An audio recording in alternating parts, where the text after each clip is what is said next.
The veil between worlds is thinner than you might think, especially on nights like this. Halloween, a holiday that many believe is merely for children in costumes, has roots that stretch back into the mists of time, older than our memories can hold. On nights like this, it's said you can walk through thin spots, places where the boundary between the physical world and the ethereal fades to nothing. Imagine stepping through, where shadows don't behave like shadows, and whispers seem to come from nowhere. But be careful, other beings slip through too, entities from beyond, dangerous ones. Welcome, welcome, dear souls, to the Renaissance Spirit. I am your humble host, Professor Reginald Ambrose Thelonious, Thistlewick III, at your service. Yes, I know what you're thinking. How did such a dashing fellow like me end up as a haunted bust? Well, allow me to tell you the tale, a cautionary one, I assure you. Once upon a time I was a man of letters, a professor of ancient history, obsessed with unlocking the mysteries of the past. My passion, or as some might call it, my downfall, was researching old, forgotten traditions. You see, I had quite the fascination with occult rituals, those whispered legends of ancient festivals like Feralia and Samhain. The more I uncovered, the more obsessed I became with the idea of crossing the veil between the living and the dead. So one fateful evening, during an especially stormy Halloween, I performed a ritual, thinking I could summon the spirits of Halloween past for an academic chat. Well, let's just say I got more than I bargained for. A spirit, or perhaps it was several, decided that instead of answering my questions, they'd transform me into this handsome monument you see before you now. Apparently, I wasn't to leave this world, but rather, I was doomed to tell the tales of Halloween for eternity. But fear not. I've found a new passion in my afterlife sharing these haunting histories with you.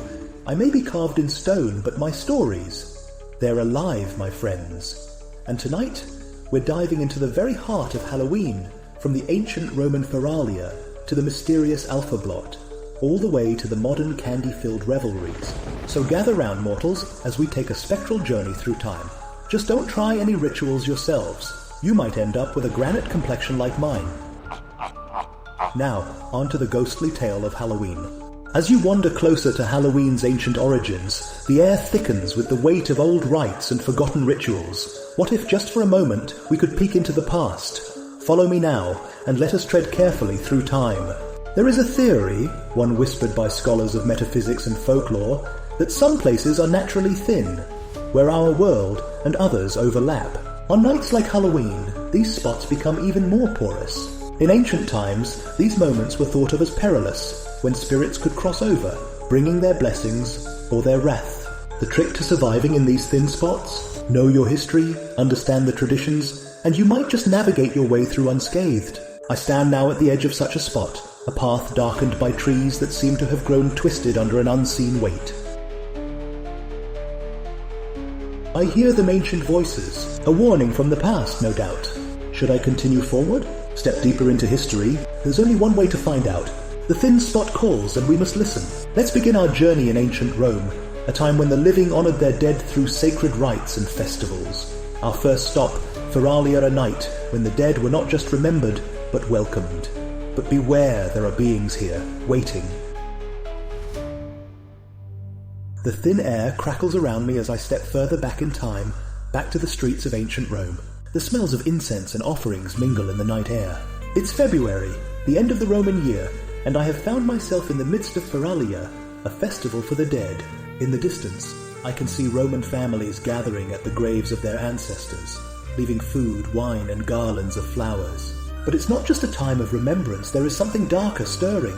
Feralia was celebrated on the last day of Parentalia, the 9-day festival dedicated to honouring the spirits of ancestors. The Romans believed that during Feralia, the spirits of the dead manes could wander among the living. They left offerings, not just out of respect, but to appease these spirits. The dead could be fickle. Honour them properly and they might protect you. Disrespect them, and their vengeance was said to be fearsome. I edge closer to one such family, their faces lit by the flickering flames of a lamp. A mother holds her children close as they place bread and wine on their family's tomb, whispering a prayer. But something shifts. In the shadows I feel a presence, one of those forgotten souls, untended to perhaps by descendants long gone. The manes are here, lurking at the edges of the firelight, watching. Suddenly, the air grows colder. My breath fogs in front of me as I realize that I too must offer something. I didn't come prepared with bread or wine, but as I fumble for anything, I hear the faint hiss of displeasure. The spirits are growing impatient. The thin spot trembles. You see, Feralia was more than just a solemn day for the Romans. It was a moment when the past reached out to touch the present. Roman paganism, tied deeply to the cycles of life and death, recognized the importance of keeping the dead content. Rituals and traditions like these were not just for show. They were acts of survival, of keeping balance between worlds. Yet even the Romans feared what might happen if that balance was disrupted. Just as the pressure of the presence closes in, I toss a small coin from my pocket onto the ground. The air warms slightly, the danger subsides, and I slip further into the shadows, stepping through the thin spot once again. But this is not the last we will see of Rome's dead, for Feralia was only one piece of their rituals. The Romans knew the dead could not be satisfied with just a single day. There was more, much more next. We looked to Parentalia, a festival that kept the spirits close for 9 long days. But what price did they pay for such communion? The thin spot swirls, carrying me further into ancient Rome, but this time it feels different. There is a solemnity in the air, a hush that stretches beyond a single night. I step out onto a dusty road lined with tombs, and the echoes of voices guide me deeper into the past. This is no ordinary moment. I have entered the Parentalia, a sacred 9-day festival when the living and the dead were bound in ritual. From February 13th to 21st, Rome turned its gaze toward the underworld. Parentalia was not just for a day like Feralia, but an extended period where the Romans honored their ancestors, the parents, the familial spirits who lingered between life and death. It was believed that without proper rites and remembrances, these spirits might grow restless, wandering the earth to seek what was owed to them. The tombs flicker with torchlight as families make their way to the graves of the departed. They bring offerings, simple things like salt, grain, and wine. Nothing extravagant, for the dead did not require luxury. They needed memory, respect, and above all, peace. Roman paganism thrived on the relationship between the living and their ancestors, believing that the dead still had power over the land of the living. And so, the Romans gave them what they could to keep the balance. But there's a danger here in the thin spot tonight, something more sinister than forgotten spirits. I watch as a small group of people walk quietly, heads bowed, their faces streaked with dirt from the tombs they've tended. One man looks over his shoulder, his eyes meeting mine for a moment before darting away, as though he's seen something I cannot. Then I feel it, an icy breath, a coldness creeping along my spine. In the distance, a wail pierces the silence. It's not the mournful cry of the living. No, this is something older, something from beyond. Perhaps somewhere in these 9 days, someone forgot an offering or neglected a name. In Roman lore, spirits like the Lemia's restless, malevolent souls could return to haunt those who had wronged them in life or had forgotten them in death. And tonight, the boundary between our world and theirs is thin. A chill runs through the crowd, and the families begin to retreat from the tombs, whispering prayers to appease whatever stirs in the shadows. The dead, once honored, are patient up to a point, but the Parentalia is drawing to a close, and when it ends, so too does their time in the world of the living. The streets are left empty, save for the cold wind that picks up, carrying the whispers of the ancestors back to the underworld. I move quickly now, past the tombs and away from the lamplight. The thin spot here seems to grow unstable. I have learned enough of Parentalia, the dangers of forgetting, the delicate dance of honoring the dead while keeping them at bay. But there's more to discover. Ahead lies a different celebration, one filled with life and fruit, but no less entwined with the supernatural. It's a time when the goddess Pomona holds sway, and when the lines between death and fertility blur. The apples of her orchards hide secrets as old as time itself. And as I step closer, I begin to wonder, what happens when the harvest goddess is crossed? The thin spot shifts again, and this time I step into a world bathed in golden light. A stark contrast to the shadows of Feralia and Parentalia. The air is thick with the scent of ripe fruit, and the branches above me bend under the weight of their bounty. I've arrived in a time of harvest, a celebration of Pomona, the Roman goddess of fruits and trees, whose influence stretches from summer's end into the crisp days of autumn. Her festival was not as widely known as Feralia or Parentalia, yet the spirit of Pomona lingered, especially in rural communities. Pomona was more than just the guardian of orchards. She represented fertility, abundance, and the life that came from the earth. But like all things tied to the cycle of nature, her power was also connected to death. Her apples, sweet and tempting, were symbols of life, but could just as easily be seen as gateways to another realm, where decay and renewal went hand in hand. I find myself wandering through a sprawling Roman orchard. the trees alive with whispers. Villagers pick apples and pears, offering some to small shrines dedicated to Pomona, while keeping the choicest fruit for their own tables. But there's a tension in the air, something darker beneath the surface of this seemingly joyful harvest. Suddenly a woman rushes past, her arms full of apples, her face pale with fear. She stumbles and drops one, its perfect skin splitting open as it hits the ground, revealing a rotten core within. I step closer, the earth beneath my feet soft and yielding, and pick up the bruised fruit. A cold wind blows, rustling the leaves, and I realize that Pomona's power is not to be trifled with. The goddess who nurtures the trees can also withhold their bounty, leaving the fields barren and the people starving. I toss the apple aside, wary of what lies hidden within its rotting flesh. In Roman mythology, Pomona was sometimes seen as a figure of paradox, a life-giver and life-taker. Her festival, though not as grand as others, held a quiet significance in the turning of the seasons. As the harvest came to a close, so too did the cycle of life prepare for the inevitable arrival of winter and, with it, death. The Roman calendar was filled with festivals honoring the gods, each with their own roles in maintaining the balance of nature and the cosmos. But behind every harvest, every ripe apple, was the understanding that the thin line between life and death could be crossed at any moment. A bad season, a failed crop, and the line between abundance and famine would blur. As I step away from the orchard, leaving behind the sweet but decaying scent of apples, I hear the faint rustling of leaves and whispers of something more ancient, more primal. Pomona's time is fading, and the earth prepares for slumber, but not yet. Ahead lies another thin spot, one darker and older still. Samhain, the ancient Celtic festival, where the veil between the worlds was said to lift completely, allowing spirits to walk among us. The druids knew this was a time of great power and great danger. As I prepare to step further back into the depths of time, I feel the weight of Samhain pulling me toward the firelit hills of ancient Celtic lands. What secrets will the druids reveal? What spirits lurk just beyond the flames? The thin spot pulses, and with a sudden rush of cold air, I find myself on the dark hills of ancient Celtic lands. Flickering bonfires dot the horizon, their flames crackling in the chill of an autumn night. This is Samhain, a festival older than Rome itself, celebrated by the Celts to mark the end of the harvest and the beginning of the dark half of the year. The thin spot between the worlds is at its most fragile here tonight.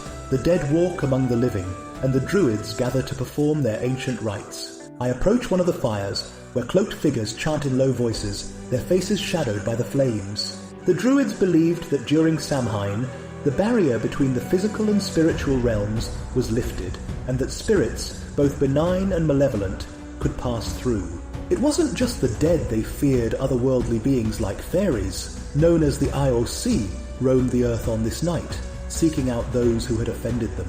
Suddenly, a gust of wind sweeps through the fire, and the flames sputter for a moment before roaring back to life. The druids fall silent, their eyes narrowing as they peer into the darkness. I feel a presence, something watching from beyond the firelight, just out of reach. The villagers are tense, clutching their talismans and offerings tightly.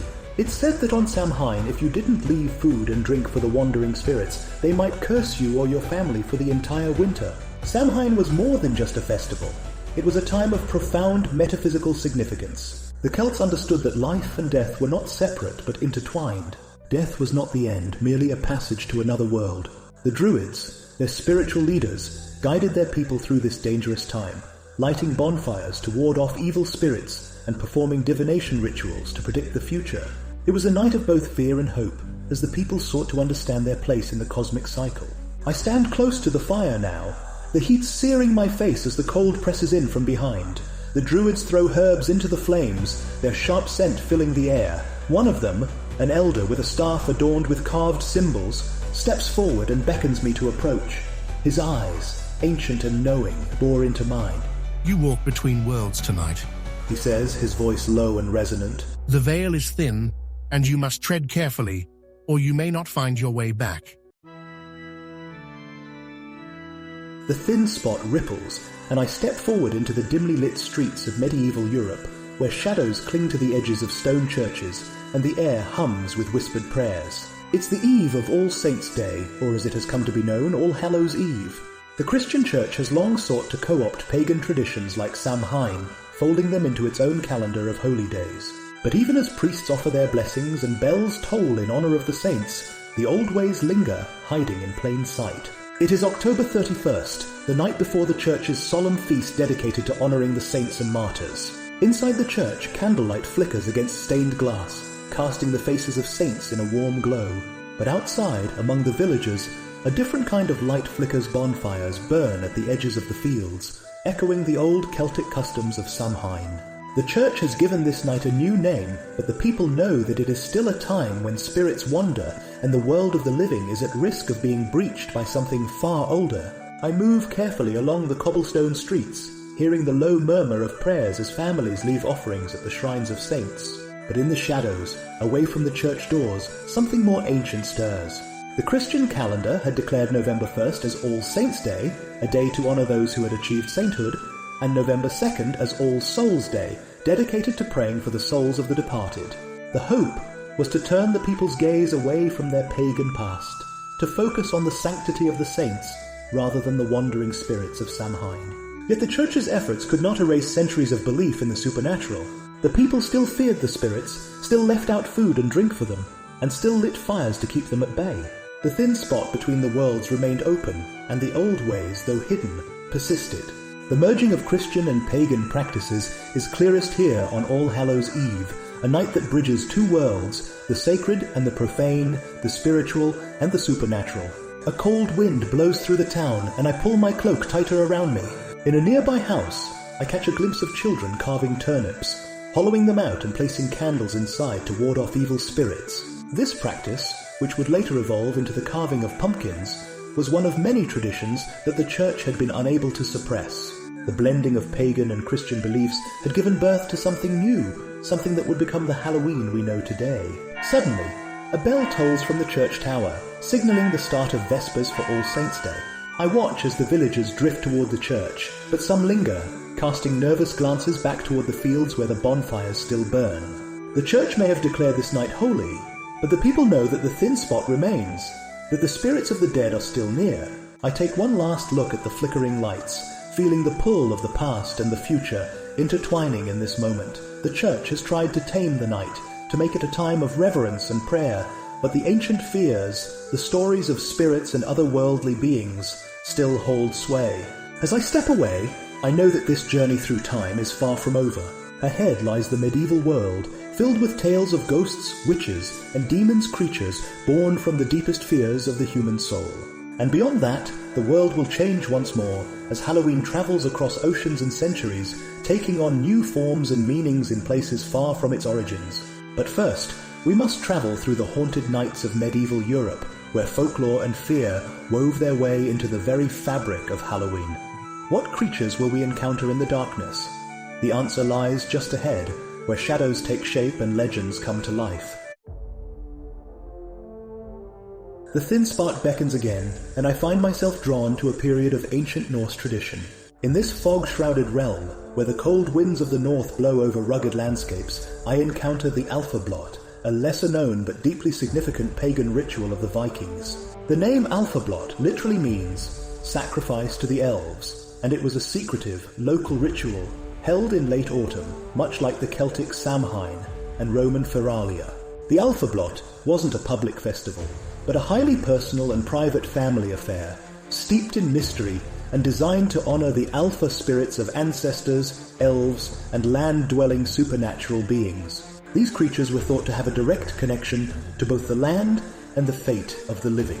As the days shortened and the cold of winter set in, the Norse believed that this was a time when the boundaries between the mortal world and the realm of the spirits were thinnest, much like the thin spots in time I have been traveling through. In this sacred time, each family would retreat to their home, closing off their houses to strangers and conducting quiet ceremonies to offer food, drink, and sacrifices to the elves. This might seem peculiar today, but to the Vikings, it was essential to maintain harmony with the hidden powers that governed the natural and spiritual worlds. These beings were considered protectors of the household and the land, and neglecting to honor them during this liminal time could bring misfortune or a harsh winter. As I stand in the shadows of a Viking homestead, I watch as a family prepares for the Álfablót. The offerings are laid out, usually a feast of mead, bread, and meat, placed outside for the elves, who are unseen but ever present. The air is thick with tension, as the family knows they must tread carefully to avoid offending these powerful spirits. The ritual feels both reverent and solemn, and I understand how deeply intertwined the Vikings were with the natural and supernatural worlds around them. But there's danger here too. As the veil between worlds grows thin, malevolent spirits could also cross into the world of the living. While the Alpha were typically benevolent, other darker beings such as the Draga, undead revenants, might seize this opportunity to rise and wreak havoc.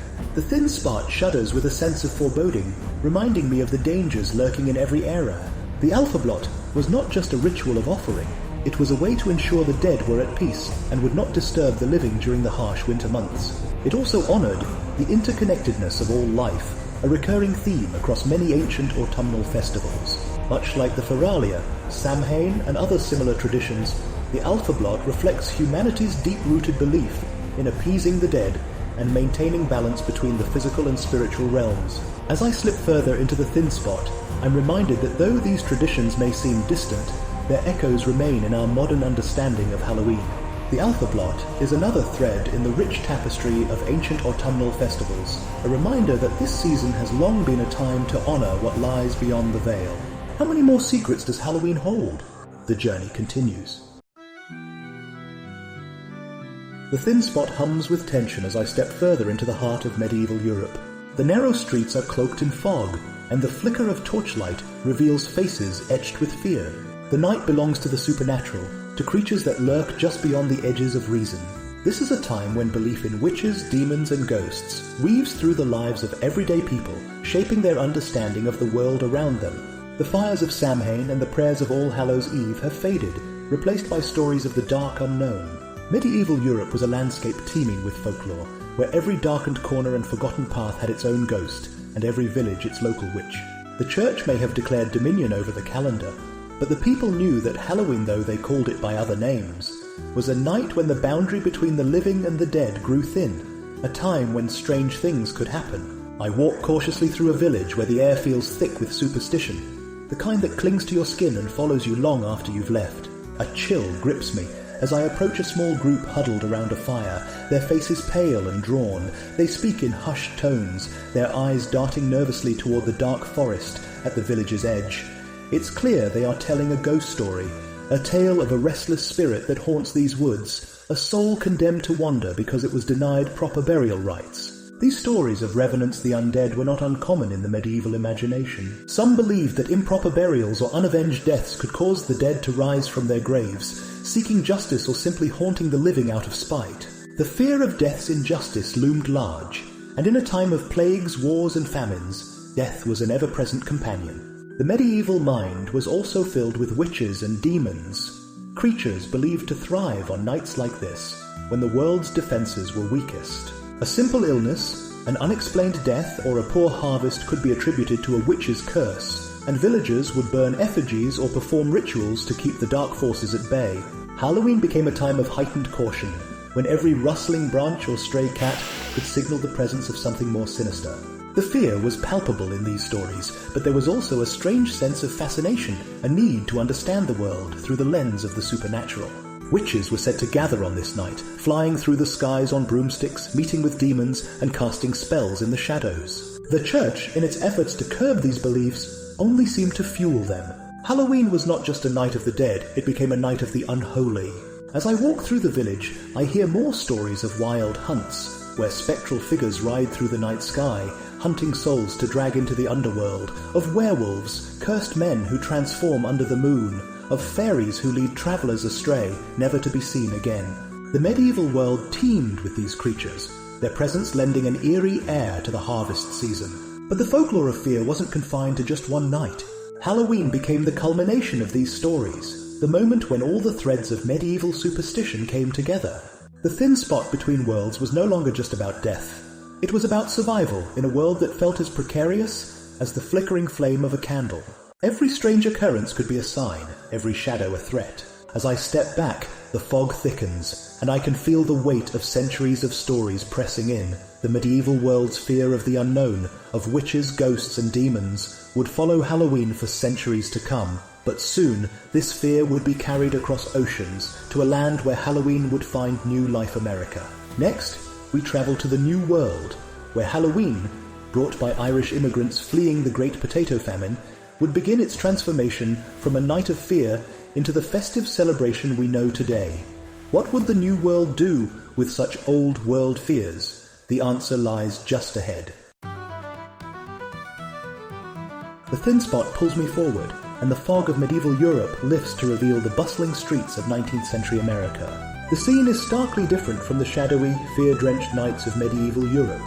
Here, the lamplights glow brightly over cobblestone streets, and the air buzzes with the energy of a young, rapidly growing nation.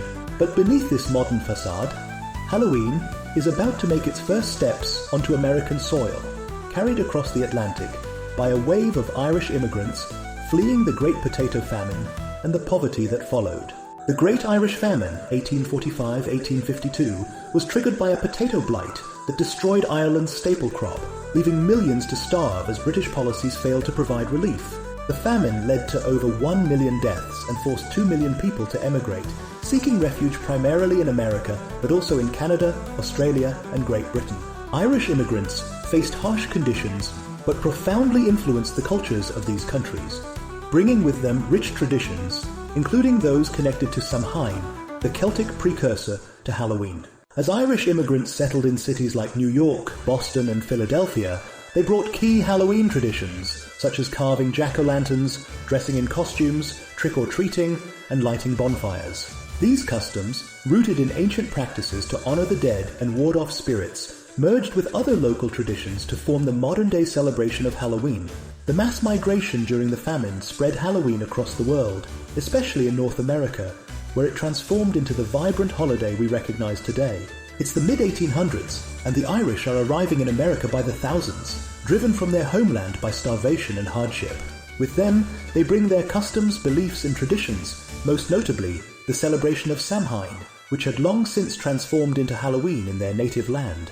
But the American soil they land upon is very different, a place where the strict puritanical roots of the early colonists had little room for the superstitions and festivals of Europe. Halloween, as the Irish knew it, was foreign to the American way of life. I watch as the immigrants, they form tight-knit communities where their cultural traditions are preserved. Among these is Halloween, which at first takes on a somber tone, a night of quiet reflection on death and the spirits of the dead, mixed with a deep sense of homesickness for the traditions they left behind. But gradually, Halloween begins to evolve in its new environment. The Irish brought with them the tradition of carving turnips into grotesque faces to ward off evil spirits, but in America, they discover a much more abundant vegetable, the pumpkin. This shift marks the beginning of one of Halloween's most iconic symbols, as the glowing faces of jack-o'-lanterns take on a life of their own. It's a small but significant transformation, one that signals how Halloween will grow and change in the new world. Yet, for many years, Halloween remained an immigrant tradition, celebrated quietly in Irish-American communities. The Puritans who had first settled America frowned upon such festivities, viewing them as remnants of paganism. But as the decades passed and more immigrants from Europe arrived, Halloween began to spread, creeping into the broader culture of America. As I wander the streets, I notice that Halloween is beginning to lose some of its darker, more sinister aspects. The American version of the holiday is softer, more playful. Children go from door to door, dressed in simple costumes, asking for sweets, a tradition rooted in the old practice of souling, where the poor would ask for food in exchange for prayers for the dead. But in America, this custom becomes a fun and harmless activity for children, one that will eventually evolve into trick-or-treating. The thin spot shivers as I glance down the street, sensing the future ahead. The roots of Halloween have taken hold in America, but the holiday is still changing, still adapting to its new home. Over the next century, it will transform even further, leaving behind much of its somber European past to become a celebration of creativity, community, and fun. But that transformation won't be complete until the 20th century, when Halloween becomes the world phenomenon we recognize today. The thin spot opens once more, pulling me forward into the next chapter of Halloween's journey, where costumes, candy, and haunted houses will soon become the new hallmarks of the holiday. How did Halloween become the spectacle it is today?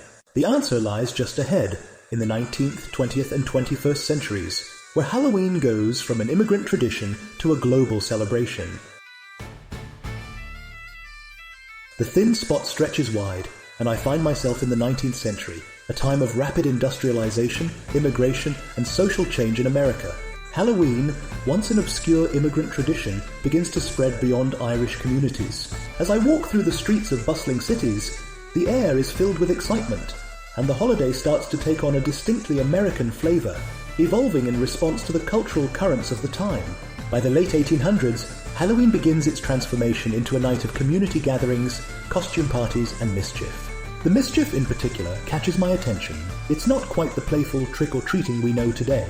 Instead, it's a night filled with pranks and minor chaos. In many towns, teenagers engage in acts of trickery, from tipping over outhouses to soaping windows. This rowdiness becomes a problem for cities across the country, and by the early 20th century, efforts are made to channel this energy into more organized, family-friendly activities. As the 1900s unfold, I watch as communities attempt to tame Halloween. Schools and town organizations start holding parties, parades, and costume contests to keep children off the streets and away from trouble.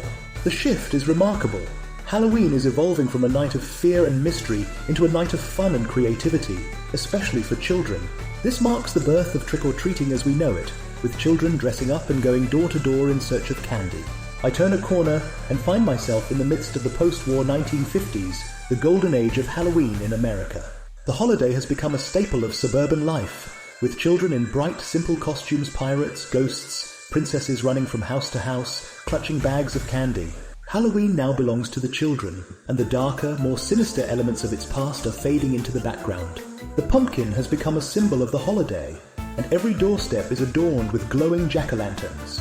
But even as Halloween grows more light-hearted, it still retains an edge of spookiness, especially with the rise of horror films in the 20th century.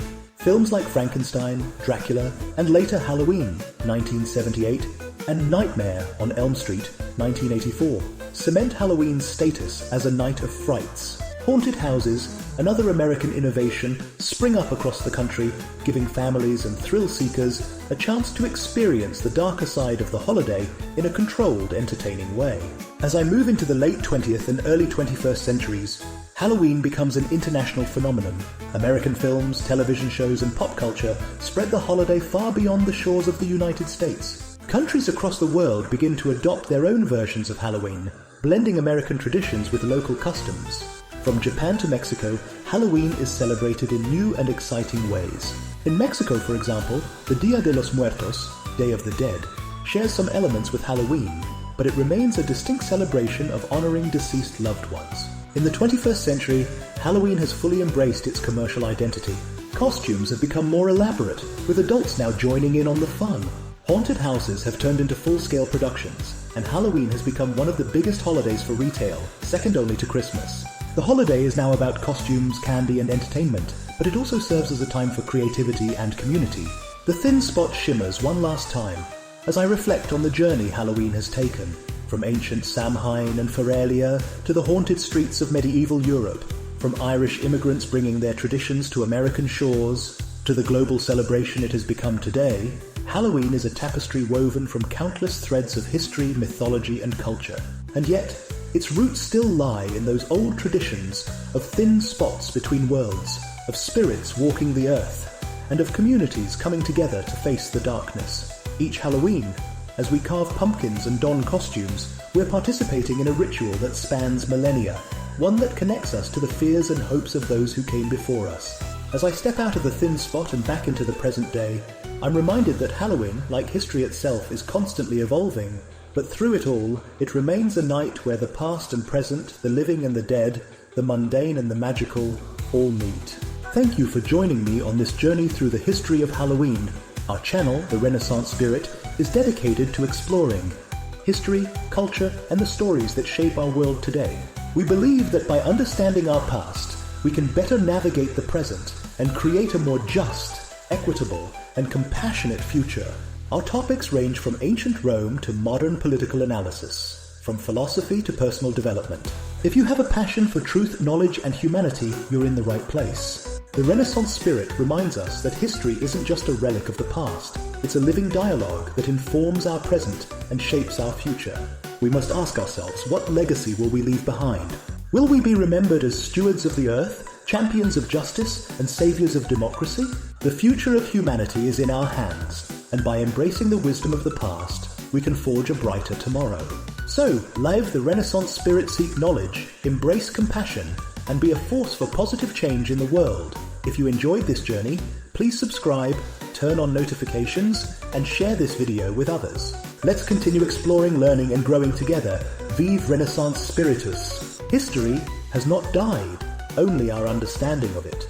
Now that you've done your Halloween history, why not check out our related video, Halloween as an American Culture Icon, next, or keep listening for some Halloween favorites. Safe journeys and happy Halloween. When ghostly sing this Hallows Eve, a tale of times gone past, from Roman feast to Viking blots, traditions that would last. Oh, gather round me, living folk, and hear this haunting song of how the veil grew thin each year and spirits moved along. In ancient Rome, when shadows grew, the Feralia was near to honor ghosts of family long passed from this sphere. They laid out food and whispered prayers to calm the restless dead, lest they return to haunt the night and fill the heart with dread. So listen close, dear mortal souls, to what we have to say. These ancient rites and ghastly frights live on in Halloween Day. Parentalia brought more honor for spirits and the graves, while Pomona blessed the harvest fruit and all that autumn gave. The Romans knew that come this time the boundaries would break, and spirits of the earth and sky would rise from every lake. So listen close, dear mortal souls, to what we have to say. These ancient rites and ghastly frights live on in Halloween Day. Then to the north, the Celts arrived with tales of Samhain's might, a festival of bonfires that burned through the autumn night. The druid said the spirits came to walk among the folk. With goblins, ghosts, and creatures wild, they slipped through cracks of smoke. So listen close, dear mortal souls, to what we have to say. These ancient rites and ghastly frights live on in Halloween Day.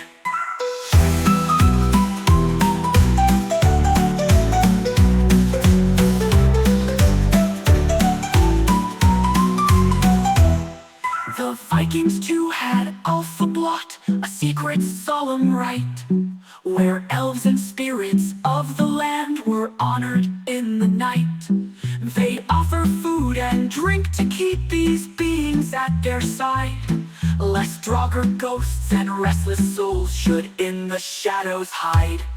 So listen close, dear mortal souls, to what we have to say. These ancient rites and ghastly frights live on in Halloween Day. Then came the Christian saints of old, with All Saints' Day in tow, to turn the pagan spirits out, or so the church would show. Yet All Hallows Eve remained a night when spirits roam, and prayers were said to guide the dead back to their heavenly home. So listen close, dear mortal souls, to what we have to say. These ancient rites and ghastly frights live on in Halloween Day. From Ireland then the Potato Famine sent the customs west, and in America these rites took on a brand new jest. With jack-o'-lanterns, tricks and treats, the night became a game. But deep beneath the costume still, the spirits stay the same. So listen close, dear mortal souls, to what we have to say. These ancient rites and ghastly frights live on in Halloween Day. And now in streets of modern day, on every Hallows Eve, the ghosts and ghoulies rise again as